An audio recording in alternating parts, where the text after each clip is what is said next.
Hello friends, welcome back to my channel. ഇന്നത്തെ നമ്മുടെ video ഒരു സ്ക്രാച്ചിൽ നിന്നുള്ളൊരു ഉടുപ്പാണ്. അപ്പോൾ അത് നല്ല ഭംഗിയുള്ളതായ ഉടുപ്പാണ്. നമുക്ക് കുറച്ച് സമയം വേണ്ടി വന്നുള്ളൂ. 2 ഡ്രസ്സസാണ്. ആ 2 ഡ്രസ്സസും പകുതി സ്റ്റിച്ചഡ് ആയതുകൊണ്ട് നമുക്ക് പണി വളരെ എളുപ്പമായി പോയി. അപ്പോൾ അത് ഈ യോക്ക് പോർഷൻ കാണുന്ന നല്ലൊരു അടിപൊളി ഉടുപ്പായിരുന്നു. അപ്പോൾ ആ യോക്ക് പോർഷന് ഇപ്പോഴും ഒന്നും സംഭവിച്ചിട്ടില്ല. നല്ല ഭംഗിയിൽ തന്നെ ഇരിക്കുന്നുണ്ട്. ബോട്ടം പോർഷൻ നെറ്റായിരുന്നു, അത് കൊളത്തി വലിച്ച് കീറിപ്പോയി. അപ്പോൾ ആ യോക്ക് പോർഷൻ്റെ ഒപ്പം ഉള്ള ബോ ആണ് നമ്മൾ മാറ്റി വെച്ചിട്ടുള്ളത്. റെഡ് കളറിലുള്ളത് നമ്മുടെ ഒരു സ്കേർട്ടാണ്.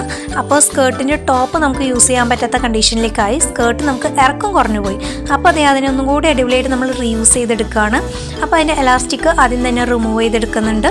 ഇനി നമ്മുടെ സ്കേർട്ടിൻ്റെ സൈഡിലേക്ക് സ്റ്റിച്ച് ചെയ്ത ഭാഗമുണ്ട്. ആ സൈഡിൽ സ്റ്റിച്ച് ചെയ്ത ഭാഗവും നമ്മുടെ യോക്ക് പോർഷൻ്റെ സൈഡിൽ സ്റ്റിച്ച് ചെയ്ത ഭാഗവും ഒരുമിച്ച് വെച്ചിട്ടാണ് നമ്മൾ അടിച്ചു കൊടുക്കുന്നത്. അതുപോലെ തന്നെ നമ്മുടെ എലാസ്റ്റിക് മാറ്റിയപ്പോൾ നമ്മുടെ സ്കേർട്ടിന് ഒന്നും കൂടി വീതി കൂടിയിട്ടുണ്ട്.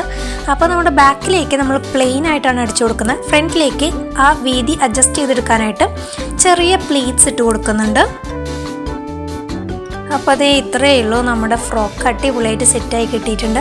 അപ്പോൾ നമ്മുടെ ഫ്രോക്കിന് ഒന്നും കൂടി ഭംഗി കൂട്ടാനായിട്ട് നമ്മുടെ ആദ്യം ഉണ്ടായതായ ഫ്രോക്കിൻ്റെ യോക്ക് പോർഷൻ ഉണ്ടല്ലോ, അതിൻ്റെ നെറ്റിൻ്റെ പീസസ് ഡാമേജ് ആവാത്ത പീസസ് ഞാൻ മാറ്റി വെച്ചിട്ടുണ്ടായിരുന്നു. അപ്പോൾ അതുകൊണ്ട് നമ്മൾ അടിപൊളിയായിട്ടുള്ളൊരു ഫ്ലവേഴ്സ് ഉണ്ടാക്കിയെടുത്തിട്ടുണ്ട്. അപ്പോൾ ആ ഫ്ലവേഴ്സും കൂടി നമ്മുടെ ബോട്ടം പോർഷനിലേക്ക് അറ്റാച്ച് ചെയ്ത് കൊടുത്താൽ ഒന്നും കൂടി നമ്മുടെ ഫ്രോക്കിനെ ഭംഗി കൂട്ടിയെടുക്കാം. അപ്പോൾ ഈ ഫ്ലവേഴ്സ് ഉണ്ടാക്കുന്നതൊക്കെ ഓൾറെഡി നമ്മുടെ ചാനലിൽ ഇട്ടിട്ടുണ്ട്. അപ്പോൾ ഞാൻ ലിങ്ക് ഡിസ്ക്രിപ്ഷൻ ബോക്സിൽ വെക്കാം. ആവശ്യമുള്ളവർ ആ ഫ്ലവർ എങ്ങനെ ഉണ്ടാക്കുന്നതെന്ന് നോക്കാം. അപ്പോൾ ഇത് നമ്മുടെ ഈ ബോ ഓൾറെഡി ഉണ്ടായിരുന്ന ഫ്രോക്കിൽ ഉണ്ടായതാണ്. അതും നല്ല കണ്ടീഷനിലാണത്. അപ്പോൾ നമ്മളത് വീണ്ടും ഈ ഒരു ഫ്രോക്കിലേക്ക് അറ്റാച്ച് ചെയ്ത് കൊടുക്കുന്നുണ്ട്. അപ്പോൾ അതിന് മുകളിലായിട്ട് നമ്മൾ ഉണ്ടാക്കിയ ഫ്ലവറും കൂടി അറ്റാച്ച് ചെയ്ത് കൊടുക്കുന്നുണ്ട്.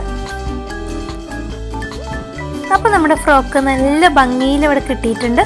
അപ്പോൾ നമ്മുടെ ചാനലിലെ എല്ലാ തേർഡ് വെനസ്ഡേസിലും നമ്മൾ ഓൾറെഡി യൂസ് ചെയ്ത ഐറ്റത്തിൽ നിന്നിട്ട് പുതിയൊരു ഐറ്റമാക്കി മാറ്റുന്ന വീഡിയോസാണ് ഇടുന്നത്. അതിന് ഔട്ട്ഫിറ്റ് ഫ്രം സ്ക്രാച്ച് എന്ന് പറഞ്ഞൊരു പ്ലേലിസ്റ്റിനകത്ത് നമ്മൾ ഇതുവരെയും ഒത്തിരി വീഡിയോസ് ഇട്ടിട്ടുണ്ട്. അപ്പോൾ അത് കാണാത്തവരുണ്ടെങ്കിൽ കണ്ടു നോക്കുക.